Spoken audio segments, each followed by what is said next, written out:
फरायसाफोरनि थाखाय गोजोनथाव रादाब नोंथांनि खाथियावनो नोंथांनि गुन गोनां सोलोंथाइखौ ला। जायफोर फरायसाफोरा मेट्रिक आरो हायार सेकेन्डारि आनजादखौ उथ्रिसार जानो हायाखै नोंथांमोना जिंगासिनो गोनां खोथा गैलिया आरो जायफोरानोखि साख्रिनि प्रमोशननि थाखाय गोनांथि बिथांमोनाबो अनलाइन क्लासनि गेजेरजोंनो गोरलैयैनो सोलोंथाइखौ लानो हागोन। अनलाइन क्लास खालामनायनि गेजेरजोंनो नोंथाङा गोरलैयैनो सोलोंथाइखौ लानो हागोन आरो साबसिनै आनजादनि थाखाय नाम्बार लानानै पास खालामनो हागोन। बे सुबिदाखौ लानानै फैदों दाक्सिनि एकाडेमि बसे सिंनि अदालगुरि एमजि इनस्टिट्युट इडुकेसन कनसालटेन्सिया।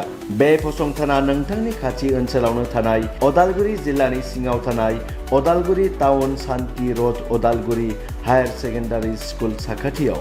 लोगोसे गोबां आयदानि अनलाइन क्लासनि गेजेरजों सोलोंथाइ होनाय जाबावो, जेरै study under graduate and post graduate online with NAACA+ accredited institute, flexible online undergraduate and postgraduate course, BA, BCom, MA, MCom, Bachelor of Library, BBA, MBA, BSc, MSc, open board exam registration for class 10 and class 12, study BTech, MTech from reputed institute, study ANM, GNM, BSc, nursing, MSc nursing at reputed institute. दासान्दि मुं थिसननाया सोलिगासिनो, गोबाव खालामालासिनो थाबैनो मुं थिसनदो। थं सान्ति रड नियार Udalguri higher secondary school Udalguri.